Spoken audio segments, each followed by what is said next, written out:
Hər kəs salam, mən Murad. Bugün şahmat dərsimizin 27-ci dərsidir. Onu qeyd etmək istəyirəm ki, onlayn şahmat dərsləri keçirilir. Aşağıdakı nömrə ilə əlaqə saxlaya bilərsiniz. Deməli, bugünkü dərsimizdə biz qaraların fransız müdafiəsi oynamağına qarşı necə biz cavab verə bilərik, bu haqda danışacağıq. Deməli, fransız müdafiəsi ağların Y4, qaraların isə Y6 gedişindən sonra başlayır. Burada deməli, qaralara tətbiq olunan bir tələdən danışacağıq. Deməli, E6 gedişindən sonra biz burada oynayırıq C4, ondan sonra qaralar həmçək kimi D5, biz CD, sonra ED vurduqdan sonra qaralar, biz burada artıq vəziri A4-ə çıxardırıq.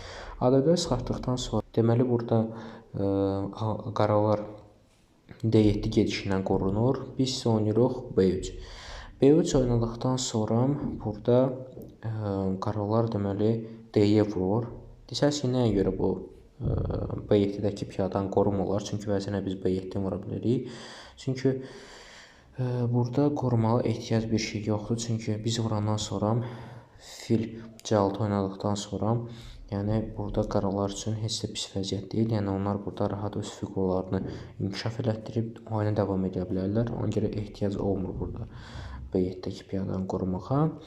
Deməli, D-yə vurduqdan sonra biz filimizi C4-ə çıxardırıq və gördüyünüz kimi F7-dəki piyadaya artıq təzyiq göstərməyə başlayırıq.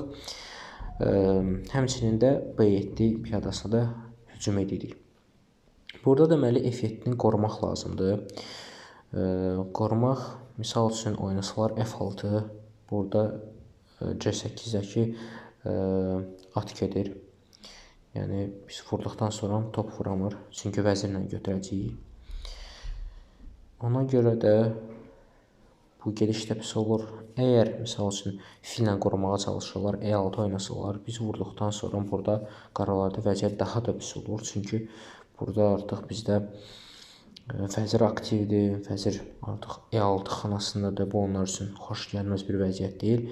Hətta E7 oynasalar bu qaralar üçün daha da pis olur. Çünki biz C8-dən şah veririk, qoruduqdan sonra B7-dəki piyadanı götürürük. Ona görə burada ağların vəziyyəti əla olur.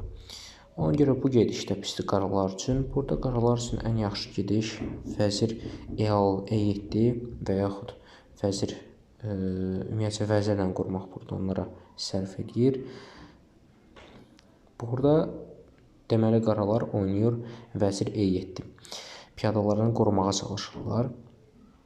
Amma burada bir şey, qaralar bir tələyə düşürlər ki, biz burada B7 piyadasını vurmuş oluruq. Vurduqdan sonra qaralar burada çalışırlar öz toplarını həm qorusunlar, həm də ki, vəziri B7 xanasından qovsunlar. Və biz isə burada oynayırıq deməli, vəzir C8. Burada vəzirlə qoruduqdan sonra isə biz burada elə bir fillə vururuq. Fil F7 vururuq. Bu, deməli, əgər şahla götürsələr, fili biz burada vəziri götürəcəyik. Yəni, burada asanlıqla qalib gəlirik qaraların üzərində. Amma əgər bunu görsələr, oynasalar şah E7, biz burada E6-dan vəzirlə belə bir mat qoyuruq. Yəni, fransız müdafiəsinə qarşı belə oynaya bilərsiniz. Fransız müdafiəsi çox rast gələn bir cibotdur. Yəni, buna qarşı belə oynaya bilərsiniz. Bu dərslik bu qədər. Gələn dərsləri görüşənədək.